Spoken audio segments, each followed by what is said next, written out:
Me on another Let's Talk with the Doc. I'm excited to be here as always. It's another Wednesday and it's another story. Stories are inspirational, stories are life changing, stories brings experience and they give hope.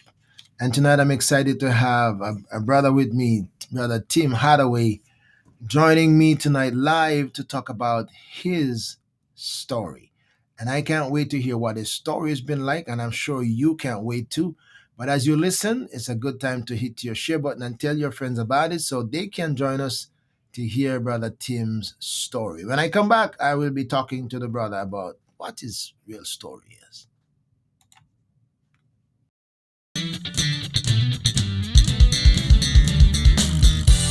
ORB Ministry presents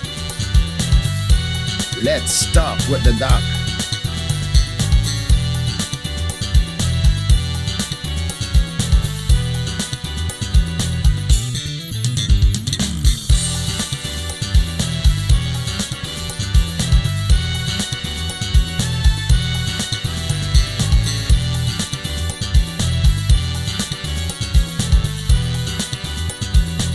Grace Without Borders podcast.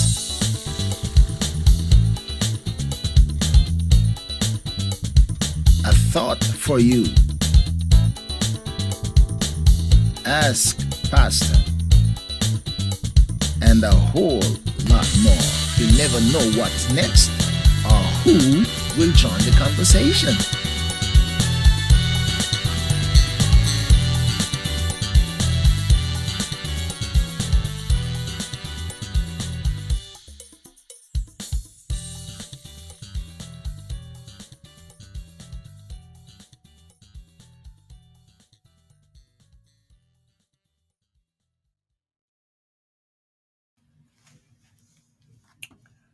All right, here we are. Here we are on another Let's Talk with the Doc, and I'm excited to have with me tonight my brother Tim Hadaway. And welcome to Let's Talk with the Doc, my brother. Good to have you.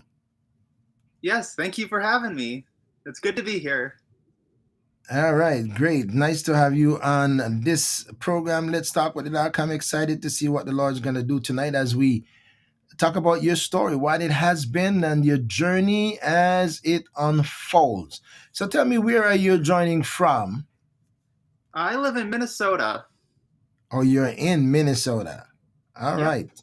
All right. So joining me from Minnesota tonight and is my brother Tim Hadaway. So tell me something about you. Tell me something about you about Tim Hadaway. What do I need to know about Tim Hadaway that I don't know? Tell me where you were born in Minnesota. What was it like in your early days and when what's your story from the beginning of your days?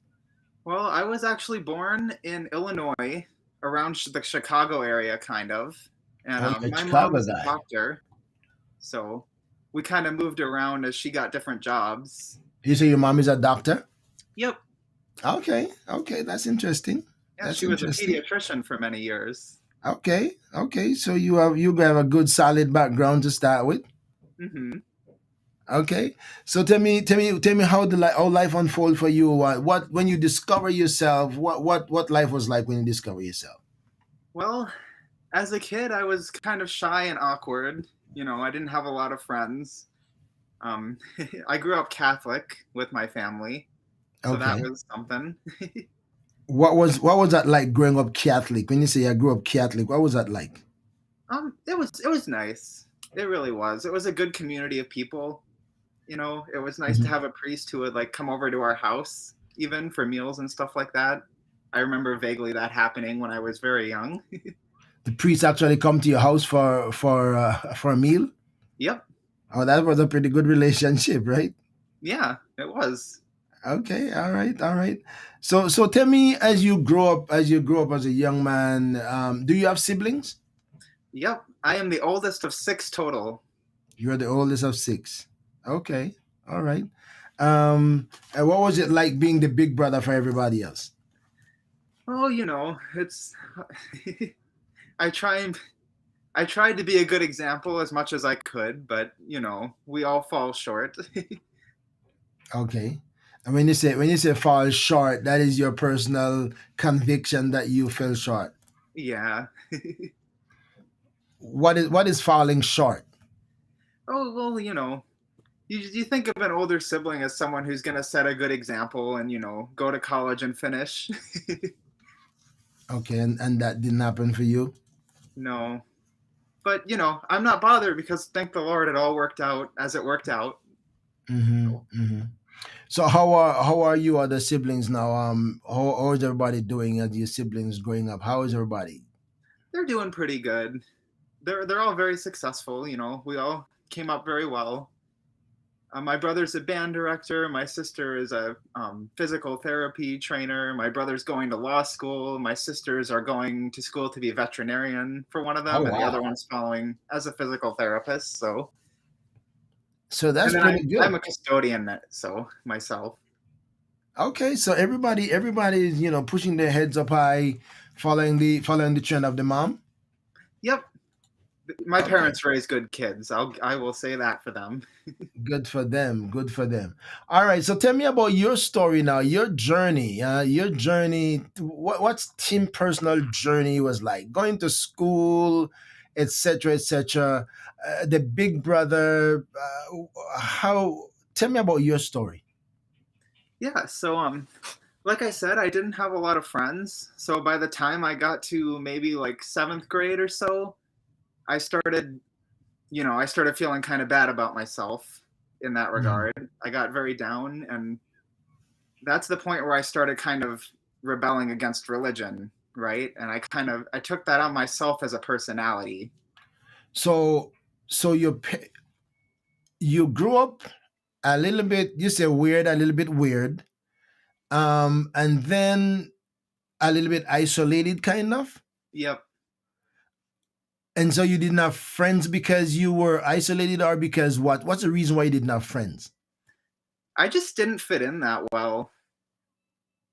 Like I don't there's Was that from your perspective or from other people's perspective? I mean, I was bullied. Oh, you were bullied. Yeah. Okay, and what they say? What was the motive behind bullying you? What they say to you and in bullying you? I they call me homosexual and, just the usual kid stuff, I Okay, suppose. okay, and that isolated you. Yeah. Okay. Well, I'm not gonna ask. I'm not gonna ask if that was a guess or no. I just a perception, because they've just said that they just did that because they just consider you look a little weird, a little bit different from the rest of the kids. Why Yeah. they Like I perceive? didn't care much for sports. I would just play video games, like at the lunch table I would just sit off by myself and then no Okay, one so would join me. your friends thought you weren't macho enough, or you weren't involved enough in the thing of the day. Yeah, yeah, because I was never into sports or anything. I was a band kid too. So Okay, I was all right, always kind of set apart, I think. okay, all right, all right, all right.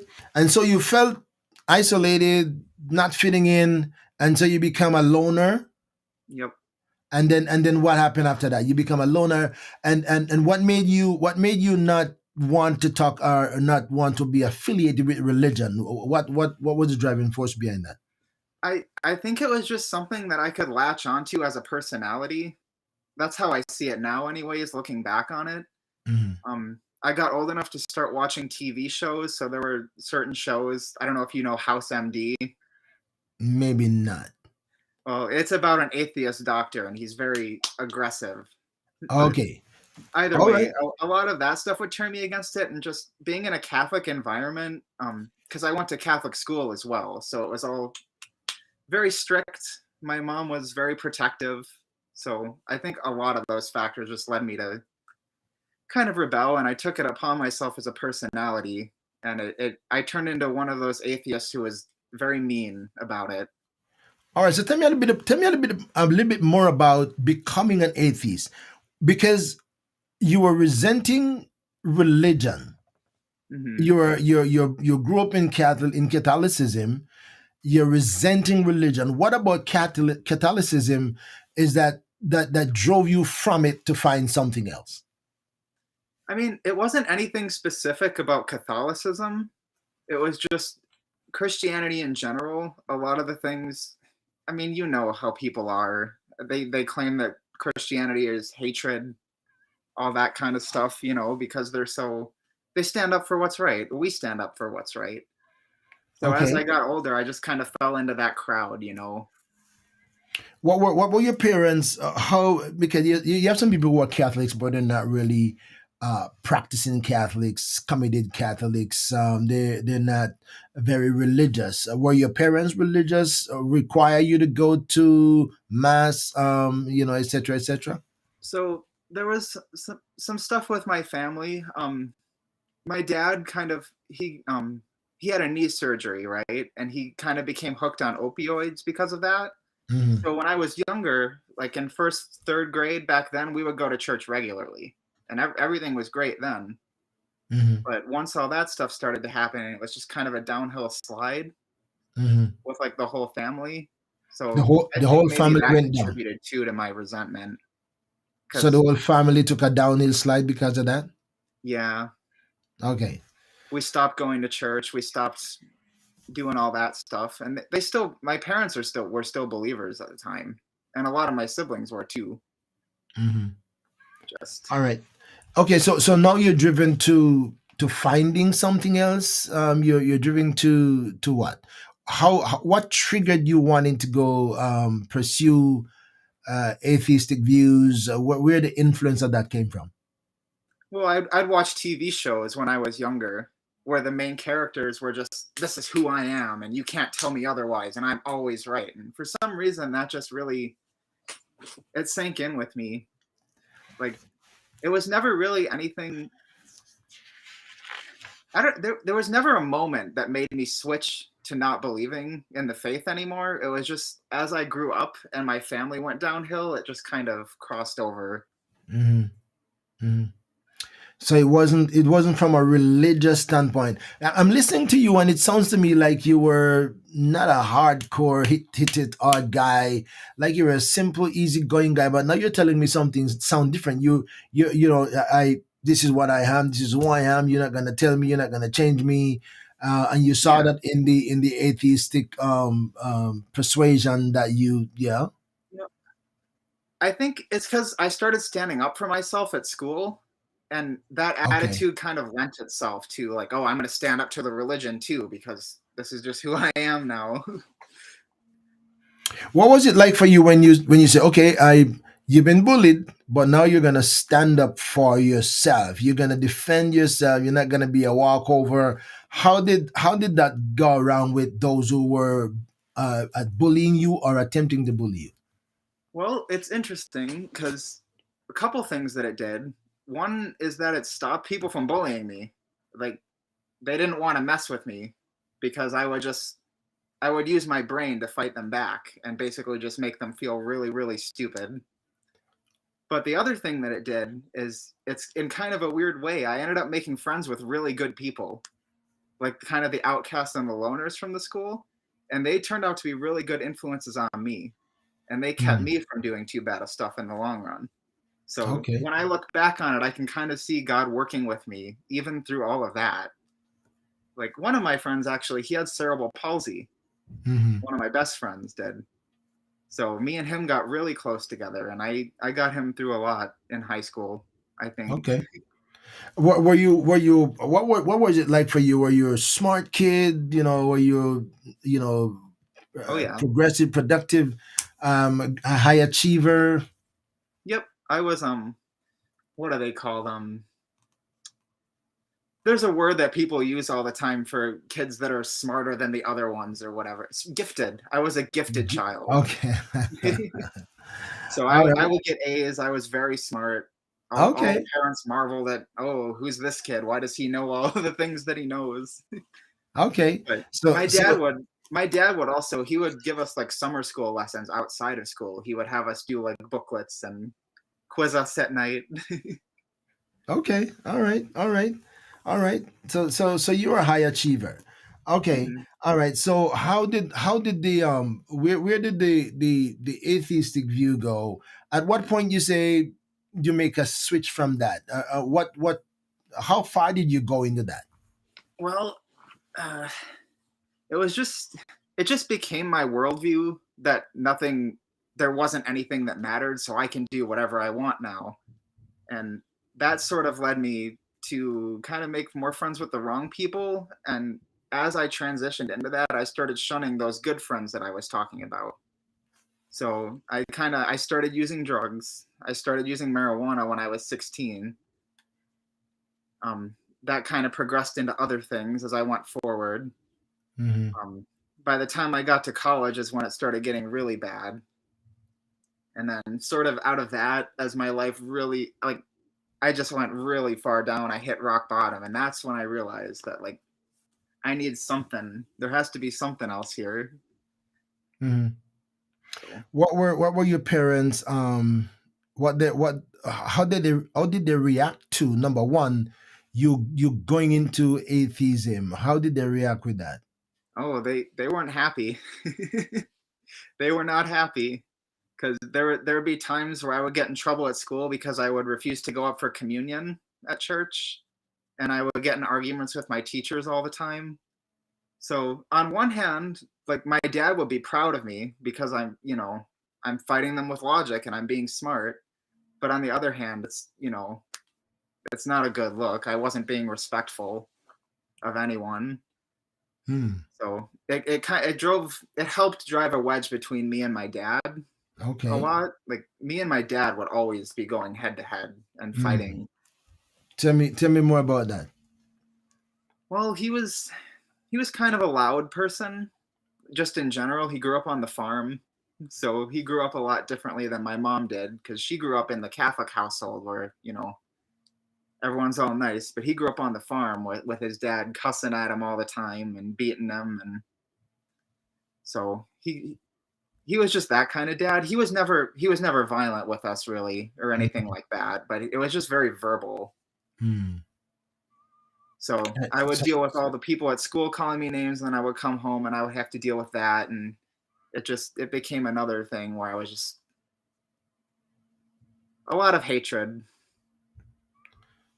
so he was very verbal, and you were verbal again, resenting and defending yourself. Yep. And where was your mom that time? Where did she fall? She's at work or?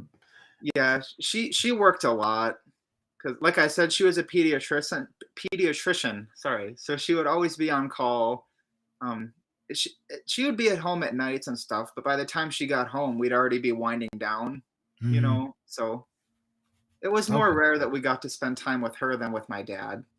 Definitely. Okay, my friends, I'm talking to brother Tim Hadaway, from Minnesota, a young man who, you can hear this story, a brilliant young man, but his life took some turns, and we are here to air his story and to see how the Lord turned his life around.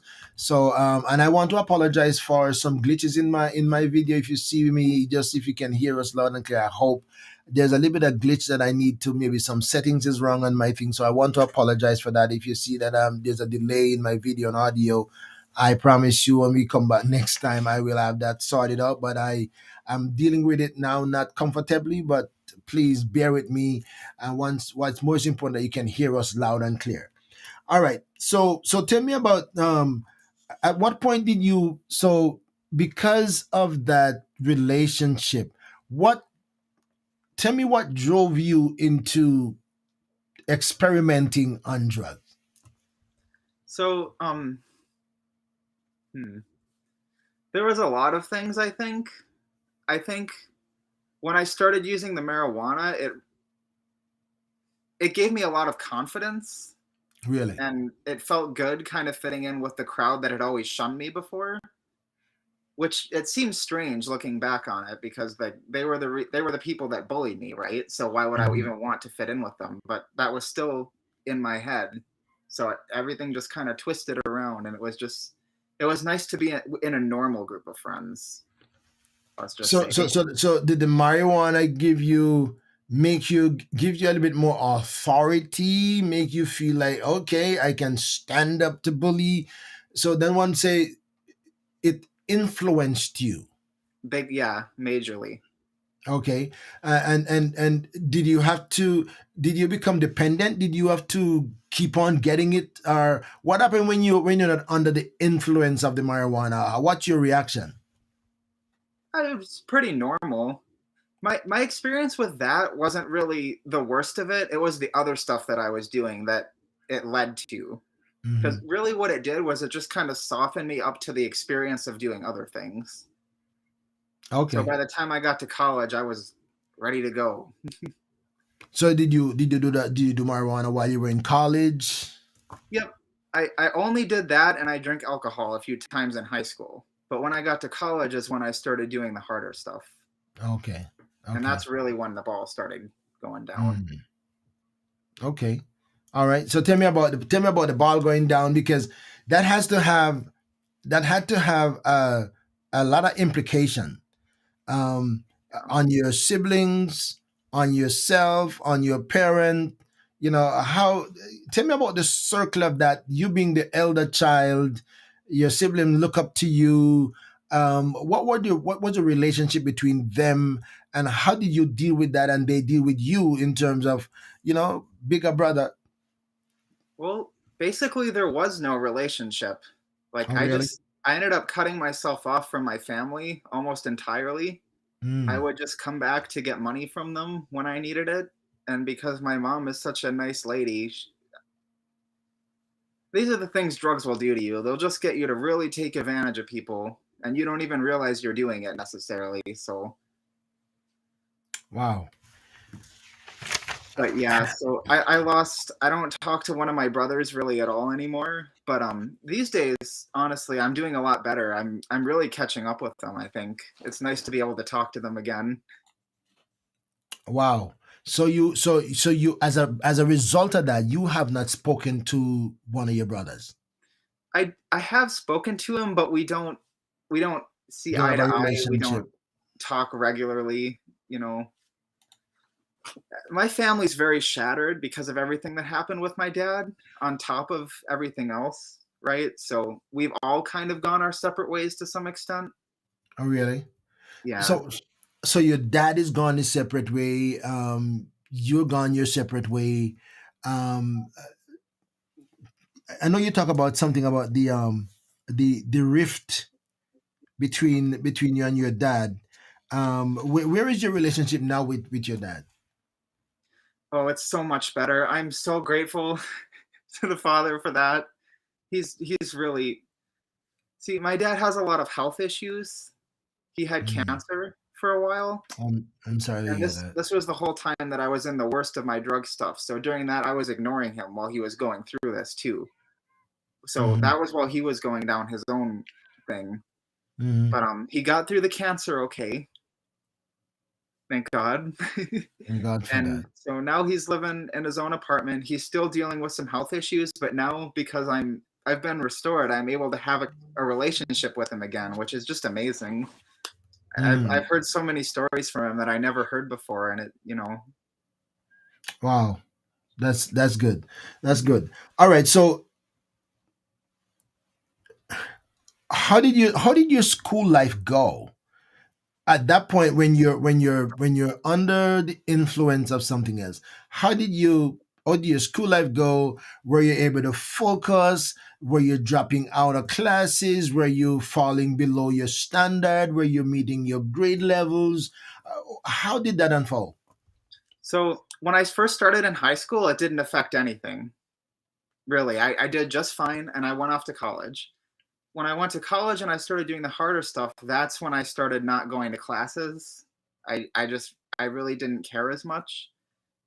I was there for music. I'm a trumpet player actually, so Okay, I good for was you. there for jazz and stuff. And like really, all I cared about was being able to be in the bands there. At that Hmm. point, like college for me was just one big party essentially Hmm. because I went out and everything was different. I was able to make friends because I was doing that kind of stuff. So it was like I was catching up on everything I missed out on, but I was doing it the completely wrong way. Okay. So Um, I started cutting classes, and my grades started going down from that. And I would butt heads with the teachers there too over completely different reasons. Wow. So that didn't help anything either. It was like the ones that I liked, I really liked, and the ones that I didn't like, I really didn't like. So your college time in this time was only for the activities, for the music and the dance, the show time. Yep. I was I was never as serious as I should have been even going into it. Mm. Did you have friends who were in the same influence in the same way? Or you were isolated? Or were you influenced by friends, or did you influence friends? I did a lot of the influencing because Okay. I went to college in the town that I grew up in, so I had all the connections to people. So I was able to be like, "Come make friends with me. I can hook you up." Wow. So Wow.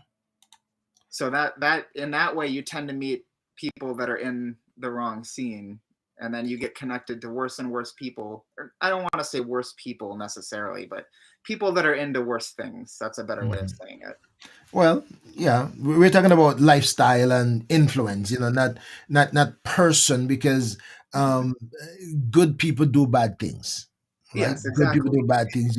Good people get influenced by things, and sometimes just the people you hang around with can really influence your life negatively. And you could say, I could not see myself getting involved in something like this, but here I am. Yep, that's what happened to me. I ended up I would drive around while I was under the influence. I would do stuff like that. I Things that I would never have pictured myself doing, and it just didn't even phase me. There was no conviction whatsoever. Wow.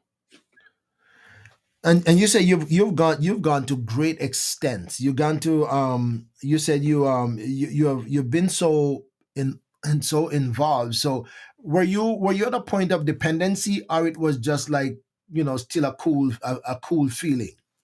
See, thankfully, I never did anything that was super physically addictive. So that was I'm grateful for. I think it was more of a mental thing. I think it was a combination of wanting to be under the influence so I didn't have to think about life and what I was doing wrong, as well as like depression because I wasn't doing well in school, and I grew up with a very intelligent mom and dad, and I did well in high school. So I think I was just punishing myself. Okay, okay. So now I'm getting a little bit more. So you were Mhm. actually doing that to to help you feel better, or to uh take your mind off. Maybe that's a good term, to take your Yep. mind off the other things. Yep. It Okay. was like a little make believe life Okay. looking back on it. Okay. I'm talking to Tim Hadaway, and he is from a very high functioning family, who are very well educated and intelligent. He's the older brother of his siblings. And tell us again, for those who are just joining us late there, tell us again what are your siblings' field of profession? Oh yes. My brother, my oldest, or my my oldest, the oldest brother I have. So the one right under me is a band director, and then my sister does physical therapy training for people. My other brother is going to law school, and then my youngest are twins, and one of them is going to be a veterinarian, and the other one is also doing physical therapy. And your mom is a pediatrician. Well, she was a What pediatrician, a but now she pediatrician. actually is the director at a prison, Oh, director at the the prison. medical director. So Oh, okay, okay, okay, yeah, okay. so she still Uh, does medicine. okay, okay. Qualify that. Qualify that. you know, Medical director at the prison. All right, all right. Okay. So I noticed that you said here once you had heavy doses. You yeah, should have dosed that enough to kill somebody, but you survived it. Tell me about that. yeah. So my if you don't mind me using naming specific drugs on here, is that Well, okay? we don't have, we're not responsible for drug. They're out there, so this is not they're Right. out there. So what happened was I went to college. The first thing I did was mushrooms. That really loosened me up, and from that point, it was just I started trying everything. Like I Okay, was so taking tell us about what. why mushroom? Because I mean, I've never done drugs per se. I tried something when I was like maybe about 12, 13. I tried a little bit of marijuana. It was about my early 14, but that's it. I've been a Christian now for 50 something years, so Yeah. I have not been indulging anything like that. But tell us about, educate us about this, the drugs and the impact of them. So I think I've heard about mushroom on TV. um how does mushroom become a drug that impact your life? Well, the mushrooms, they seem innocent because they're natural, just like the marijuana is natural, right? So I think Mhm. that's why I was more open to doing it. And then you take that and you have an experience like that that's on such another level than even alcohol can be. Really? And it really, it changes your mindset completely. It changes the way you view the world entirely. And So do suddenly you you're, smoke the mushroom? What do you oh no, do you with it? just eat them. Just eat the mushroom? Yep. The same mushroom, that not the one that you get in your vegetable at the Chinese Oh store? no, I certainly hope not. Okay, okay. So tell me about that. Tell me about that, because somebody listening this program now, or listening this program some other time, need to be aware of the dangers, the impact of these things, that sometimes kids want to experiment on things and don't know the danger of the thing. So tell us about what your pursuit of that, because it was natural. You wanted to try it. How did it? What kind of effect it had on you? um, Personally, I never had a bad experience with those. I knew some people that did. Um, there was one girl that locked herself in the bathroom for 2 hours and we couldn't get her out. And Oh, we were really? worried that she was going to do something drastic. So those sort of things do happen. Thankfully, I was blessed with a lot of luck going through all of this, that nothing ever went wrong. Because Hmm. when you're on that sort of stuff, it's moving around and you're not paying attention to anything could happen to you really, even Hmm. on something like mushrooms compared to something a little harder even than that. So the mushroom was kind of cool, Yeah, and then you very move up to chill. then you step it up to something that, hey, I gotta get a little bit, something a little heavier, a little harder. And what was your next move? I mean, it wasn't even necessarily that I was looking for something harder. It was just now because I'd done that, I was around those people. And Okay. once it's all the same market, right? So when you're around the mushrooms, then now there's going to be acid around. Now there's going to be opioids. There's going to be Adderall. There's going to be all sorts of fake stuff shipped over from China. These new research chemicals that are made nowadays. I started getting into Hmm. those. It's a lot of, no one even knows what those will do to you. So again, I'm so thankful that I came out of this okay. So that was So just, there was a circle of guys and girls that were like a little crew, that, okay, we do this together. What was it like? it was, there's a lot of people doing it at colleges. It's like a whole, it's not even just a small group. It's just, hey, whoever wants to join can join. You kind of meet people all over the place as you do stuff like this. Hmm. So All right. So you indulge your influence, your company, your friends, your circle. This is what we do. At what point did you step it up to something harder, stronger, and how did that impact you? so it was pretty calm for like my first year of college, and then this whole time I was dating someone, and I never breathed a word of this to her or anything. So, and she went to a college that was way up north. So the Okay. whole time that I was using these substances, it was like changing who I was as a person. It was making me not care about anything. It was making me just want to go out and do more. It was making me not care about her. Hmm. So we ended up breaking up my second year. And Really? at that point, I had no excuse in my head to not do anything. It was just, well, now I can do whatever I want. And I don't even need to feel bad about it. So that's when I started doing MDMA, Tell, stuff tell, like tell me that. about what's that MDMA? That is, it's a stimulant. So it gets you going. but it works on your serotonin instead of your dopamine. So it's Okay. much more dangerous than something like, say, Adderall is, because if you take even just a little too much of it, you can start having they call it serotonin syndrome, where basically your body just shuts down and you overheat. Wow. So it's a very mushy. It's one of those things. People take it at raves a lot, like with electronic music. So we would go to shows like that and listen to electronic music. Wow. Yeah. My friend, I'm talking. This is a whole new story for me, and you gotta forgive me if I can't go down the path like I normally would, because I'm not as versed on the things that he's telling me about. But I'm glad to have him on my program to tell us about his story, because there might be somebody who's going to be influenced and inspired, or be warned about experimenting on things, because when you start to experiment, then there's the tendency or the desire to go a little bit more, take a little bit stronger, do something that's gonna have a little bit greater impact on my feeling, my emotions, the mood. That's a good word, that put me in a different mood. Yeah. So the MDMA, and I'm glad that you're able to tell us about the necessary impact on these, and because of the family circle you come from, and the understanding of drugs, etc., etc. Tell us your progression. What was Tim's progression in these things, to a point of danger? To a point of danger. Okay, so, well, my drug of choice, and this is going to be a weird one, and I understand if people are judgmental about it because it's very little known and it's a very stupid thing to do. But We're not my here. drug of choice.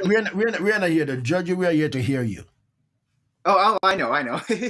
So my drug of choice was actually Benadryl, Oh wow. which is an over-the-counter allergy medication that you can Hmm. buy for like Hmm. $4 at Right. Walmart.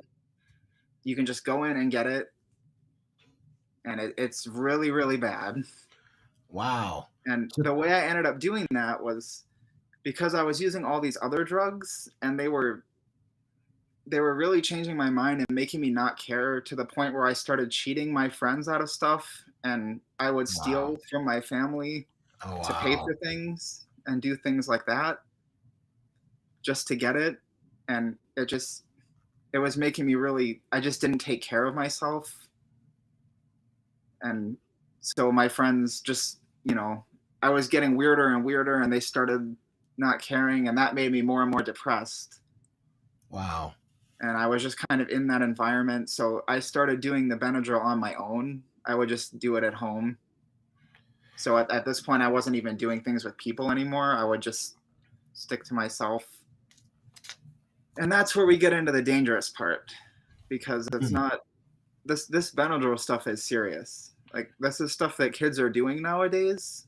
They'll do like challenges to see how much they can take, and they Really? parents have no idea that it's so bad. Oh, it's real. Well, again, I'm learning a lot here. I know Benadryl is good, and the average person do have Benadryl in the house because of allergic reaction. Boom, boom, boom. You can get a Benadryl even on your way to the hospital, to the emergency room. You can calm things down until you get treatment. Mhm. Okay, so now you gone to, is that for, well, you said it, you didn't like how the other things were driving you down certain path, and to the point of you cheating on your parents, cheating on your friends, taking your parents money, and to sustain yourself. And now, so you, at least you had a conscious moment and say, okay, let me do something else. But then you say that's worse. Well, it wasn't really like a conscious moment. It was just that it was easier to get because it was cheaper. I didn't have to go through other people. And the more you they don't know much about what Benadryl actually does to you. It's really, really bad for you, though. Like, when you take it, you start seeing things that aren't there, and you hear voices. Mm, You have a lot of symptoms that are similar to a schizophrenic, I would say. I Wow. actually was scared that I had given myself schizophrenia for a good year, but I kept doing it. Oh, okay. I was saying, I so know. so you thought you gave yourself schizophrenia by the feeling you were having. Well, yeah. Like, How did you get out of that? how did I get out of it? Yeah, how did you? At what point Tim said, like the prodigal son, I got to come to a realization. How did you get out of the indulgement, the being indulged and experimenting from one thing to the other? Where did you hit rock bottom? Where did you come to consciousness? Who talked you out of it? What's the circumstance that say, here is my rock bottom? So, okay, so my whole history with it, it's basically it's a tolerance thing. So as you take stuff like this, you need to take more and more of it to get the same effect. Right, exactly. But with this one, as you take it, you get worse and worse effects. Mm. So I was there. I there's people that die from taking only like 200 or 300 milligrams of this stuff, Hmm. and I pushed myself to the point where I was taking over a gram of it. So Wow. when you take this stuff for allergies, you only take like 2 pills. I was taking 40. You were taking what? 40 of them. You were taking 40 of the pills. Yep. The most I ever took, I think, was 52. Oh my God. Yep. And And you I live was driving and you around. come on. I know. There is no reason that I should be alive right now except that the Lord got me through it. Wow. Wow. I am a living miracle. Wow. I'm stunned. I'm astounded at that one. I am astounded at that one. I don't know. Well, I guess maybe there is purpose for your life. Maybe that's all I can say. There Maybe there has is to be, right? purpose. There got to be purpose. 40, and they're telling you take two, and what are they, like five? How much milligram in one of those little pill? 25 milligrams 25 milligrams, per pill. Yeah. and you're taking hundreds of milligrams. Yep. What's your body reaction? What's your mental status? What's your body reaction? Do you ever lost consciousness? Anybody ever said they found you unconscious? People See, weren't sure what was going on with you. I know that people didn't know what was going on with me because there were times where I would talk to people while I was on it, and it's so bad. You're just a zombie while you're on it.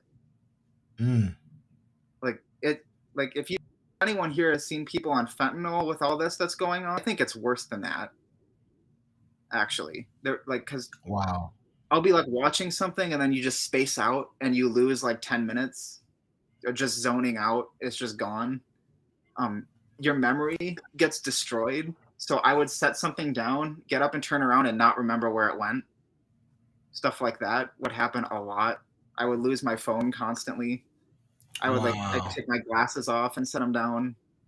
It's really bad for your short-term memory. Um, it feels disgusting. There's nothing good about it. Like I don't even know why I was doing it. I really do believe I was under a demonic influence of some kind.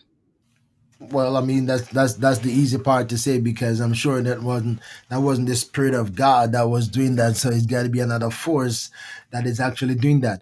Okay, so how did you stop? What happened? How did Tim get past these dark moments? So the whole time that this was going on and I was doing this stuff, all I would do is I would sit on my phone and I would like watch YouTube stuff. And this was about 2015 during the time that Trump was first running, and there was a Hmm. lot of conspiracy stuff going around, conspiracy stuff. Right. So I got really into that and I started learning about all the evil stuff that's going on in the world right now. And back then, especially, it's obviously worse now, but all the stuff that was happening back then, and I started learning about our music that we listened to and all of that stuff. And I think things the Lord was just showing me little by little what's what and what's real, even though I had no idea what was going on. I truly believe this. Mm-hmm. So I would learn more and more and more, and I would see more and more that was happening. And the whole time in the back of my mind, I'm just trying to cling to the fact that God's not real. Oh, Like you're the trying to whole think. time. I So was like, no. you're in that process of time. You're telling yourself God is not real. I'm like, there's no way this is real. But I'm still watching this stuff. It's almost like he was making me watch it. Okay. Okay. And what next? What happened? So I kept getting worse and worse, and when you're living like that, I could have died at any moment. Every time I would take it, I'd be like, well, this is it. It's gonna happen.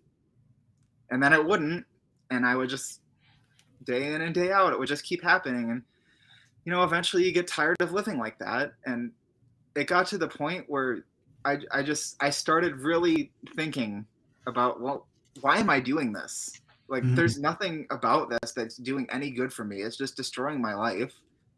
The only pieces I could start to put together were God and the devil. And with what I had seen, it was almost like I had to be convinced that Satan was real to be convinced that God was real, in a weird way. Really? But so there was a night where I was really thinking about it. I don't remember what I was watching. I think it was some video about a CERN ceremony that was going on. It was really creepy. But I was like, maybe if this is real, maybe I should just try praying. Like that thought finally entered my mind. I was like, maybe I should just try it. If God is real, then he's going to be able to help me, right? He's supposed to forgive everything. Mm-hmm. So this is so... Go ahead. Your story is your story. Oh yeah. I was sitting on my living room couch, and I could feel, I know now that it was the Holy Spirit in me. I could just feel something welling up in me as I was thinking about this, and it got to the point I was like, you know what, I'm just going to do it. I think God is actually real. Like, that realization was settling in, and I remember I went outside, because I used to smoke cigarettes too, so I was going to go outside and have one. But I didn't even do that. I went outside, and it was like raining. Even I know how cliche this sounds, but it was all raining, and I got down on my knees right there, and I said my first prayer, and I immediately felt it. I felt Jesus right there with me, and I just knew that he had been there with me the whole time, and that's why I was alive. So you out of your doubt, fear, skepticism, and rejectionism, out of all of that, under the influence, something drives you to run out of the house in the rain. You knelt down, you had your first prayer, and all of a sudden it dawned on you that God must be real. Yeah. I said, Jesus, please save me from this. I don't want to live like this anymore. I don't know what I'm doing. I'm going to die if I keep going like this. I know you're real, and you're the only thing that's going to help me.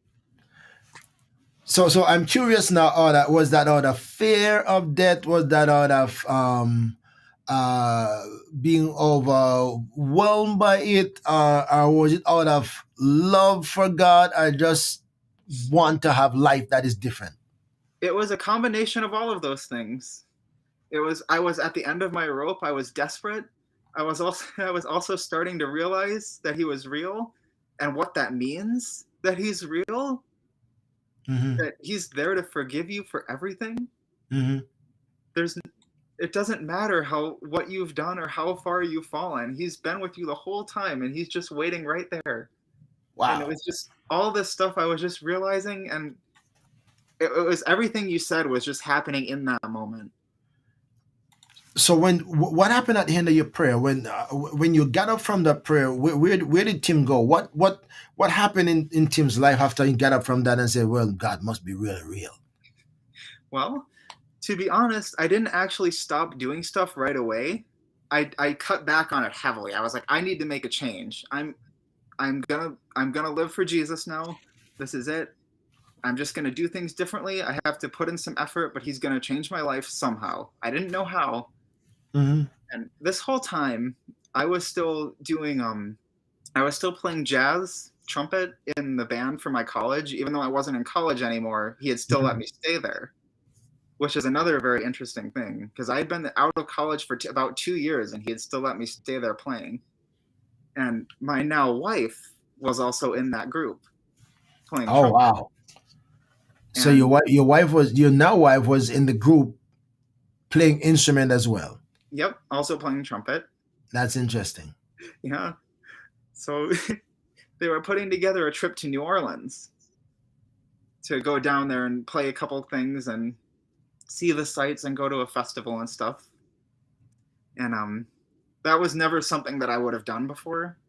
I would have, because if I had never prayed or anything, I would have just kept doing what I was doing and probably died. Hmm. But because the Lord urged me, I was like, all right, I'm going to go on this trip. I'm going to face this social anxiety that I have. I don't care what anyone, I'm just going to go. I'm going to enjoy it. So this was maybe 2 or 3 weeks after I first prayed and I was saved. I go on this trip and me and my wife make our connection Okay. and we got together on that trip. Okay. So I feel like You that were was still the answer. you were still in school or just in the band? I was just in the band, but I Just in the went with band. them. Okay. By the way, back up a little bit. How did your college thing go? Did you drop out? Did you were you able to Oh, complete? yeah. I dropped out after my like halfway through my second year. It was probably like months after I broke up with my former girlfriend. Okay. Okay. I mean, I was already not going to classes anyways, so that semester just kind of piddled out and I didn't go back. Hmm. I never even really dropped out. I didn't even care enough to do anything Wow. the way that normal people would do it. Wow. But because I played lead trumpet, he let me stay in the jazz band, which he was a great director. I really liked that guy. So, And he was aware that you were messed up, if I could use that term, or under influence, not treading the right path, but he still give you access to play. mhm. I mean, that's that's the thing about jazz musicians is they all kind of, they all smoke weed. They all do this stuff, and not all of them, but very Unless they're common. Christians. That's So interesting. he was very aware that a lot of people. I don't think no one knew the extent of what I was doing either. I was very good at hiding things. Okay, you could still hold your note. What's that? You could still hold your note even though you were Oh, influenced. oh yeah. Somehow I Okay. was still able to like because I would never perform while I was on anything. Okay. That Okay. was all something I would do in my. I mean, I would smoke weed and do stuff, but that never affected me. So you were able to break when you feel like breaking for an event, just like I'm just gonna stay away. Were you able to just stay away from it when you want to? Well, we just do it like before the event or something. Normally Oh, that's what people will do. They'll just get high and okay. go play the gig. Okay. Okay. So because they feel Yeah. more, it's a little bit cool feeling. Like, okay. Yep. All You right. hear the All right. music better. I get you. I get you. I get you. I Yeah. get you. So back to the trip with you and your girlfriend. You met your wife. Now what. How did that unfold after you met the lady who is now your wife? It changed my life completely. It's exactly what I needed. I think he knew that I needed someone with me that I could really care about and that I could really try for. So from that point on, I started hanging out with her a lot, and then we started dating, and I ended up getting a job. I had a job before that, maybe for 2 months. That was it. I would just not work.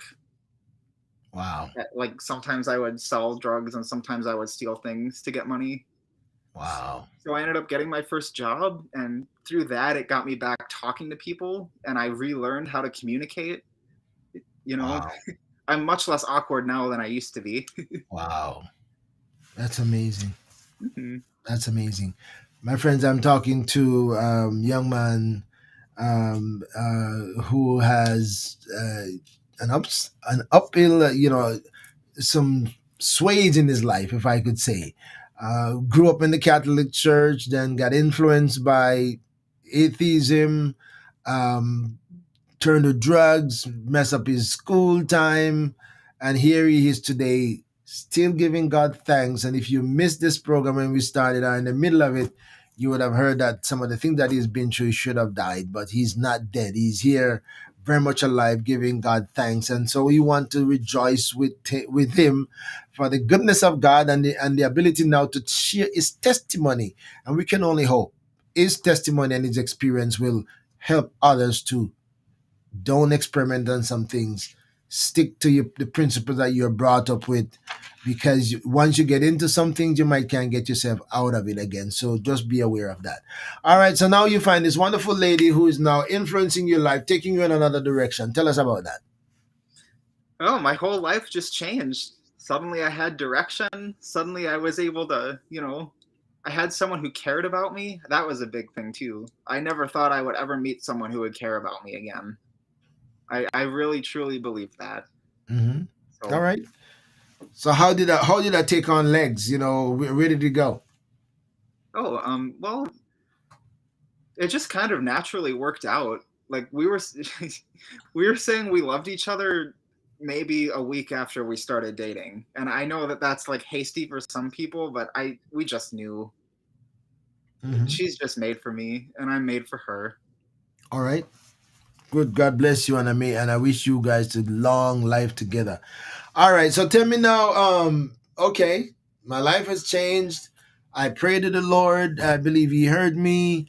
I am not completely clean. I still do my little here and there. I found me a wife. Where did Tim go after that? Oh yeah, so it didn't last very long me doing that stuff. I was able to cut it out pretty quickly. It was kind of like the dregs, like a habit thing more than anything.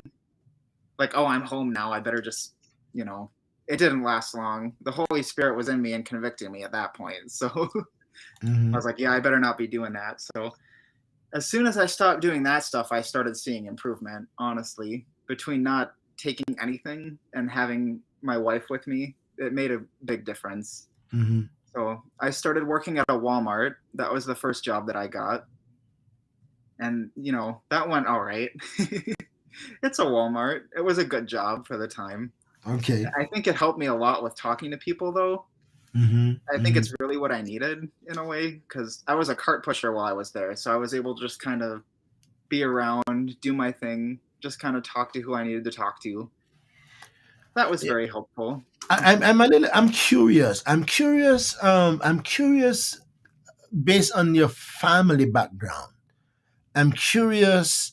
The first child, the elder sibling, your mom is a professional. Your dad is doing his thing, doing well. Your siblings are pursuing medicine and a higher educational stuff in as their career. What kind of communication? What kind of communication have you gotten from your siblings, your parent, when they look at your life going where it went? Did you avoid them? Did you hear from them? Did they just say, yeah, he's just going about his business, he's not like us, he's going dangerous path? What was the kind of communication that you have with your family in your circle, and Well, how did you respond to that? well, because I was using Benadryl and it messed up my brain so much, I couldn't talk to them. So if they had a thought about me, I don't know what it was Really? in that regard. They didn't know I was doing that in particular. So when they Um, tried to talk to you, there was no reaction, no response. How did that no, go? nobody tried to talk to me. They don't try to talk to you. I mean, my brother would play video games with me and stuff like that, but I wouldn't try and talk to them either, so they wouldn't try and talk to me. It was sort of that kind of a relationship. So were they aware that something is not right with you, and they're just kind of not trying to just leave you alone? I mean, I'm just curious. I mean, I don't really know. I mean, my siblings were off trying to live their own lives at that point. They didn't want to be, they're not responsible for me. Okay. My dad he'd always try and get me to get a job and do all that kind of stuff, but I certainly wasn't listening. I'm sorry, I've got a Uh, message popping up here. Whoops, sorry. all right. um what was I just saying? Oh, So and they my, were my you. mom is she's such a kind, loving person, and because of how horrible I was, it was very easy for me to just kind of be like, you know be very manipulative emotionally, something I regret very much. Did you lose respect for your mom and your dad, or what? I mean, I wouldn't say I lost like my love for them necessarily. Like I would still talk to them and stuff, but my mom would just I think her mentality was just kind of like he'll get through it. He's going to do what he needs to do when he needs to do it. And she didn't want to like push me or Okay. kick me out or anything. Okay. They Okay. very well could have kicked me out. I don't know why they didn't, to be honest with you. Again, I think it was just the Lord working, because Thank Lord knows thank what would have thank happened to me if thank I God. didn't have a place to live. Thank God, because if they had kicked you out, then you might have been just go further and further in the dark places. So, And I would say um, that is my experience. I don't know how true that would be for other people necessarily. well, again, it depends. It depends a lot on who you have around you, and Mhm. so that can have a lot of impact on where you go eventually. All right, so you have this beautiful lady now who is impacting your life. You're married, and where did your life go now? You started to do better. Tell me more about that. So we lived in that town in Minnesota for a while, and then we just kind of, we got tired of making minimum wage essentially. So we thought we haven't really gone too far past this, honestly. As far as my journey goes, I'm still pretty early on. I'm still waiting to see what the Lord has in store, but I'm still doing better than I was. I have a much better paying job now, a Hmm. custodian. Hmm. Okay, So now, and things are going good. much better. Good for you guys. And I Yeah. noticed that you said, that but during this time with her, I backslid again because I wasn't truly following him. I thought if I Oh, believed, right, that would just work enough just to believe, but it didn't work as well as I thought it would. right, right. So basically what happened was I got so focused on fixing myself, like I was so lost in my anxieties and stuff that I just started, I wasn't reading the Bible. I never actually started reading the Bible. I don't think it really settled in what it meant to be a follower of him, Hmm. especially because I was an atheist for so long. I never really had that experience. I just kind of shunned it.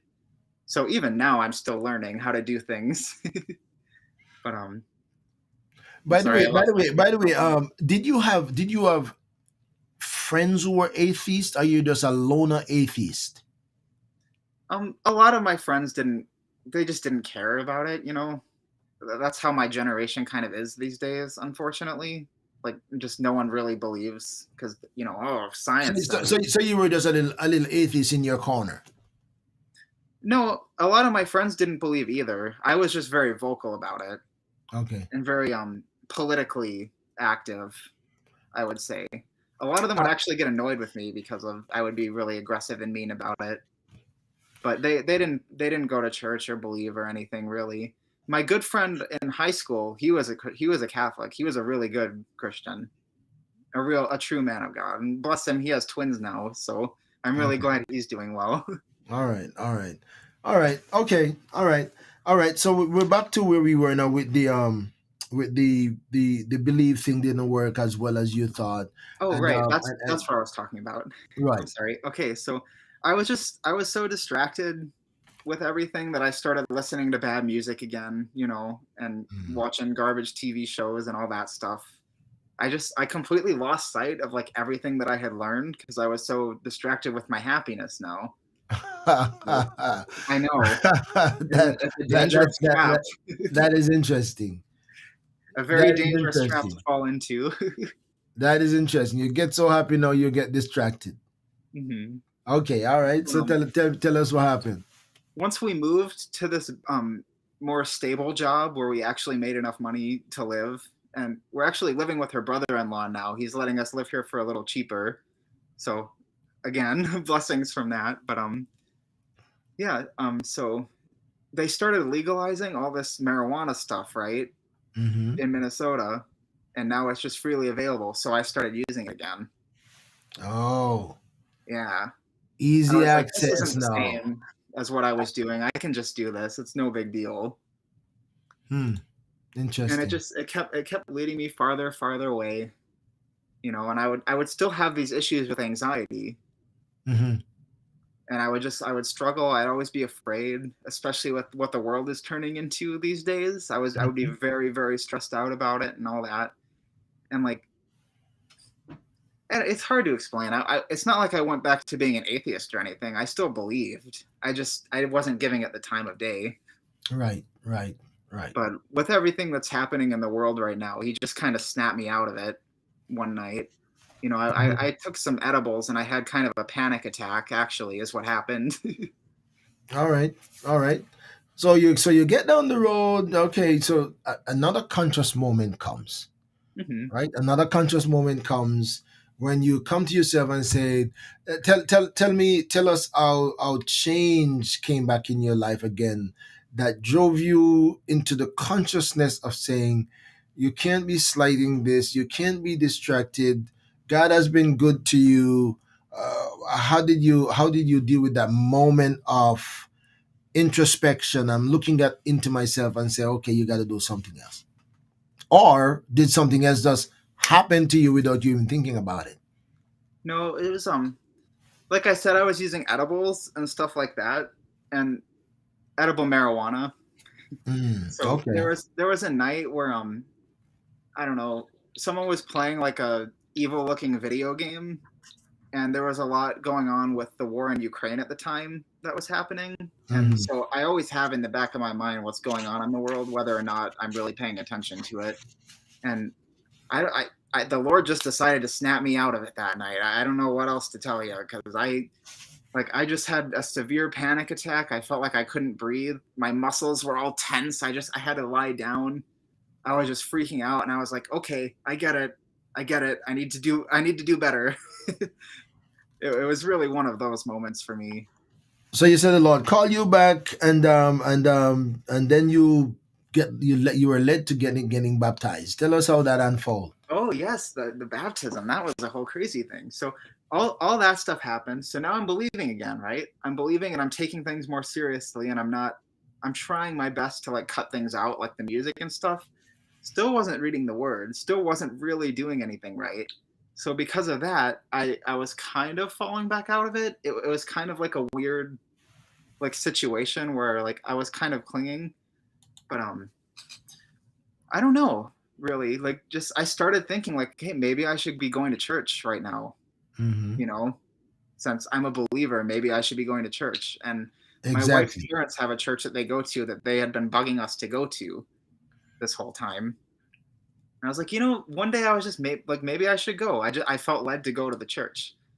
And going up into this, I was already freaking out because I had started vaping again, Oh because I boy. was using a vape instead of cigarettes for a while. And I was like, why am I doing this? Why am I falling back into this? And I still hadn't connected that I still wasn't doing this for real, right? So that was all kind of settling back into me, and it was weighing on me, that conviction. But I decided to go to church that day for the first time in a long, long time. Wow. And I show up at that church on that day, and they were doing baptisms. So like as the service went on, I started weeping. I was like crying. I felt welcomed back, because I was worried that he wouldn't welcome me back in, quite frankly, Hmm. because I had been doing stuff again, the vaping and taking edibles and all that. Hmm. And, it's a doubt. It's something that I had to work through. Hmm. You'd think that I would have learned after everything that I had been through that he was going to be there for me. Well, life has its ups and downs, and the human sometimes struggle, struggle, but goodness, mercy, and grace is always available. That anyone at any moment one can come to the moment of consciousness and run to the Lord, Yep. like the prodigal. His arms are open. And sometimes he's just like waiting for you to hit rock bottom to get to the point where you realize you need him, and run to him. So sometimes God is just like they're waiting for you to get to your point of running to him, or running into him. Either run to him consciously, or running into him not unplanned, candidly. And the unplanned thing is kind of what happened with the baptism, because I hadn't even really planned on going to church. It was like the night before. I was like, you know what? I'm going to wake up and I'm going to go to church tomorrow because I think he's calling me back in there. And then I showed up and they're doing baptisms, and it was like the whole sermon was just speaking directly to me, like how much he loves us and like what faith really means and all that stuff. And it was Mhm. just, I felt waves and waves. And then he announces they're doing baptisms. I was like, well, I've got to get baptized. That was the thing that I hadn't done this whole time. I never actually was born again. So So in all of that time, you've never gotten baptized. nope. Well, I was as a Catholic when I was a kid. Yeah, we know that they call that, yeah, that baby baptism is a little bit different from an Right. adult who's conscious that there is Yep. God and there is salvation, there is wrong and right, and there's a decision making different from somebody take their baby to Yeah, be. this is the shirt that I got from it. Actually, I have decided. I have decided. Good for you. Good for So, you. Good for you. Good for you. All yeah. right. So you got baptized now. Was your wife there with you when you get baptized? No, she has her own health issues right now that she's working through that are kind of making it hard for her to sleep. So she has trouble getting up in the morning. I'm sorry to hear that. I'm sorry Yeah, to so hear that. she wasn't with me for that one, but it's all good. Oh wow. Give her my best wishes and my prayers. We're praying. We're praying for her. All right. And so yes, we get baptized, and then what? So I got baptized, and at this point I was like, you know what? I'm really going to take this seriously. So I went on my YouTube and I chopped off all my subscriptions to all of this worldly stuff that I didn't need to be caring about. I stopped listening to any kind of music other than worship music. And then as I was like sermons and stuff like that, I just try and get clean essentially. Good for you. And like, yeah, and the Good for more I've you. done that, Good for you. the more I've the more I've done that, there's been moments where I just feel like he's spoken to me. There was one I watched about getting into the word, and it just hit me like a wall. Like, why am I not reading the Bible? So I went and I read the Bible, and oh my goodness, I never imagined that reading the Bible could be such an amazing experience. It's like a whole nother world for me now. Let me just say this to you. Let me just say this to you before I forget it. You become what you consume. Yes, You absolutely. become what you consume. Yep. If you consume garbage, there be garbage in, garbage out. Yep. So it's a good thing that you make that transition, Oh yeah. and please, for God's sake and mercy, stick with that, Yep. because the devil is always going to do anything he can to influence you to go back to the familiar thing. Yep. He's going to remind you. He's going to remind you of that thing, that how you used to feel about it, and etc. etc. He's going to give you all what the reminisce and maybe Nostalgia. nostalgic moments, and say, oh yeah, uh, and that is the danger. That is the danger. But just remember, you become what you consume. And I see maybe phone dying there, right? I had to plug the laptop in. Oh, good for you. So you are what you consume. You are what you consume. So Yep. just be real, bear that in mind. So go ahead and tell us now about this changing of the YouTube, and now because what you feed your soul is what will nourish your soul. And Yep. it's like the Bible talks about walking in the spirit as opposed to walking to the flesh. If you feed yourself with the earth worldly things, you're gonna become more worldly. You feed yourself with the spiritual things, you're bound to become more spiritual. You might not become perfect, but I guarantee you're gonna gain spiritual health as opposed to feeding it with the garbage. And I have absolutely experienced that firsthand. I can completely testify how true that is. Amen. People have no idea what a difference it makes to cut out music like that Hmm. and to stop watching that kind of, yeah. There's no reason. It's just not good for you. In Amen. fact, a lot of the music that I would listen to back in the day, I would listen to rappers like Eminem that just rapped about what drug addicts they were and how terrible people they are and woohoo, look at me. That's exactly what I turned into. You turn in a you turn in a monster, right? Because it Yeah, depends on how much you can filter things out. You know, yeah. sometimes we think we can filter things out, take what we want, and then get rid of what we don't want. But you're better off not feeding it into your system because eventually it will shape you who you are. All Which right, is tell us the main about thing. your YouTube thing now. What's that? Uh, about the YouTube thing now, where you are now, where you now. I know you talk about out of the blue you run into my program. I'm not too sure how that popped up, how Oh, that happened. yeah. So what happened with that is I actually, one of the other sermons that I was watching was a lot about fasting.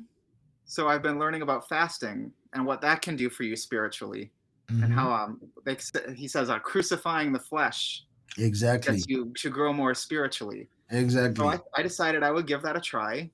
You know, nothing too crazy, just like a day at a time. But I think it was like the second day that I tried doing it. I was sitting down at work, and I felt it again. I felt the Holy Spirit, and I felt that he was telling me that I needed to share my story. And then as I was scrolling, your little your whatever you posted for your channel popped up. Okay. That Okay. first thing Okay. that you posted. Okay. Okay. And I just felt, I was like, this is the place that I don't know why, I was like, this is the place that I think I need to go. So the Interesting. benefits of fasting. You you you just run. I'm just curious about how did my little trailer pop up by your scrolling? I have no clue. I have no idea. The Lord just put it right in front of me. Because like I'd never seen your channel before. The algorithm was just like, there you go. Wow. As I was literally thinking about, like, is this what he wants me to do? It was just, everyone has a story. I was like, praise God, I'm gonna contact him Everyone right has now. a story. That's what was playing, right? What's that? That's what was playing on my little trailer. Everyone has a story. Yep, that's it. Yep. Wow. Wow. You know what? I'm gonna play that right now, right? I'm gonna play that right now and come right back. I'm not sure if this is the one you saw, but I'm gonna play this one because everyone has a story. Do you have a story you wanna share? We're gonna come back and conclude the conversation with my friend brother Tim Hadaway, who has had his ups and downs in life, but you know, at the end of it, to God be the glory. Today he's testifying of God's goodness and grace and mercy. And we're hoping that his story will influence somebody just like yours might. What's your story? Everyone has a story. Do you want to tell yours? Stories are inspirational. Maybe God wants to use your story as a life changer for someone. But that will never happen unless you share it. Not only that, it could be a life changer for somebody, but it could also change your life as you release yourself. Let it go and get rid of it. Tell it to somebody and change somebody's life. It will never happen unless you share it. Do you want to share your story? Email orbministries@gmail.com and let's talk with the doc. Heaven will record the lives you have impacted and the lives you have changed. Are you ready to share it? Let's go. Let's do it.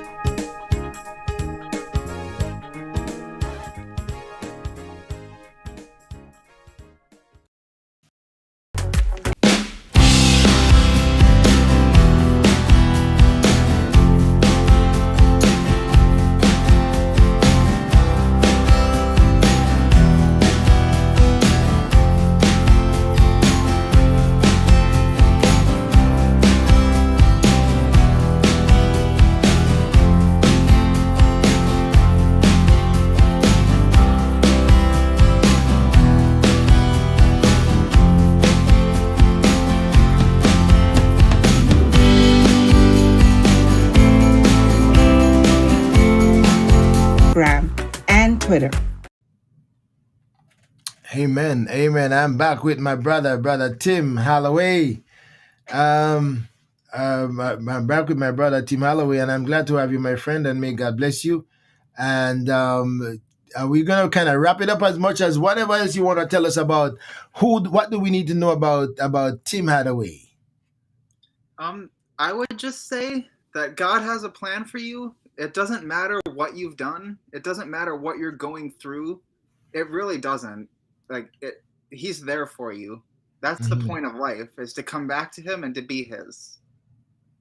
Amen. So you Amen. don't need to be afraid of everything that's going on in the world. You don't need to be so upset about what's going on in your life. You don't need any of that. Just go to the Lord and let Him welcome you into His arms. How are things going now with you and your wife? How are things going now? Are you guys are excited, happy, running down the parks and just celebrating God's goodness? Oh yes, everything's going great. A match made in heaven, you might say. Oh wow, that's pretty good. That's pretty good. A match made in heaven. I couldn't have said that better, you know. And if you come on and say you're a match made in heaven, then I'm gonna celebrate with you, because if it's made in heaven and God's got control over it, it's gonna be a good one, a Oh good yeah. one, a good one. I want to encourage you, my brother. I want to encourage you to stay connected. Stay connected to the main source, who is God. There are many influences out there, and if you're not careful, you'll be influenced by things that appear to be God. That appear to be God, because Christianity is not religion. Religiosity is not Christianity. Christianity is a relationship with Christ, is not a religion. But religions are floating everywhere. So make sure stay connected to the Lord so that you're not influenced by religion, and that you will continue to grow in grace and the knowledge of God. And maybe somewhere down the road you'll come back and say, I've gone 2 years now, 3 years now, 4 years, and this is how I have grown. This is Hmm. how I have grown in the Lord. This is where I am now. One of these days, you'll come back and say, look what the Lord has done. Look where He brought me from. If you asked me this 10 years ago, 4 years ago, 5 years ago, I would have tell you, I did not see Tim Hadaway getting here. No, no, no. But goodness and mercy keep running after me. Goodness Yeah. and mercy keep running after me, and by the grace of God, He will continue to cover you under His wings and under His blood. May He continues to show you the path of life, healing, restoration, and you can't do anything that God will not forgive you of. And don't go back. Don't ever think that God is holding you hostage to anything that you have done in your past. If He forgives you, He casts it in the sea of forgetfulness, and He remembers them no more. The devil might want to come and make you think that God has not forgiven you, or you are still fooling yourself. You're not what you think you are, and you're never going to get better. You're never going to really get to anything more in Christ. He's going to remind you how many times you slip and stumble and fall back. That's his job. No. He has an assignment, and we also have an assignment. Let's stick to our assignment and grow in grace and in the knowledge of God. I just pray, I just pray that somebody else will hear this story, somebody who knew Tim Hadaway and knew what Tim Hadaway has been through. Somebody will look at this and said, I can't believe this guy has come this far to get himself on a program to talk about where he was and where he is now, and to talk about the goodness of God. Amen. I want to thank you for joining me, my friend. If you don't have anything else to tell us, then No, that's about it. I want to thank you for joining us. It's a And short story, but a powerful one, it's I a think. short story. It's a starter, but it's a compacted story. Hmm. Again, I'm just saying to my friends, I don't know this brother, right? I don't know this brother, I never met him. But again, he just pop up into my on a trailer that I put on YouTube out of the blue. He saw the trailer, and I don't even know how. I think from the same email address. The same email address, he sent me an email. He sent me an email, and I responded to the email a few weeks ago, maybe about 2 months now, that he sent me that email, and we've been communicating back and forth, and now here he is on my program, sharing his story, giving God thanks, and I hope that it has been a blessing to you.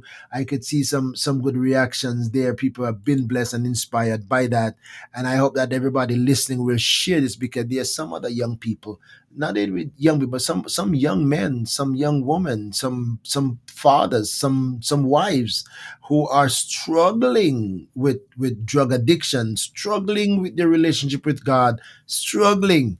And sometimes just a little story like this can give hope and bring new life to somebody. And I pray that you will share that with somebody, and pray that God extend it further and further and further to be a blessing and a source of inspiration and hope to somebody else. If you're not following me on TikTok, Facebook, YouTube, TikTok, Twitter, subscribe to my YouTube channel, follow me on Facebook, check out my Twitter at ORB Ministries, at all of these places. I'm just trying to put ministry wherever God will allow me to put it.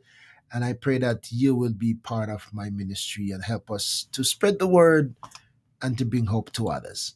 All right, my friends. God bless you. Thank you, Brother Tim. Thank you so much for having me. I hope I helped someone today. Yeah, what's your wife's name? Carrie. Carrie. All right, just give a shout out to Carrie for me and tell her that I'm wishing her the best, and pray that God touch her and strengthen her and heal her physically, mentally, emotionally. May God heal you both together and tie you even more together, and continue to put His Spirit upon your lives and direct your steps. All right? All right.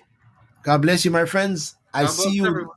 You're gonna stay right there until I close out on this. My friends, I'll see you next week. God's willing, we're gonna have another. Who I have next week? I think I have Pastor Jessica Price. Do I have next week? I have a big lineup. I have a big lineup, my friends, and I can't wait. I can't wait for each guest, because each story is so unique, and I can't wait to have them one after the other. So until next time, may God bless you. Make sure to subscribe to my channel, follow, and be a support if you can. May God bless you. I'll see you next week. Well, thank you for checking in on ORB Ministries. I trust that you will share with your friends, subscribe, hit the bell for notification, and stay tuned, because you never know what's next or who will join the conversation.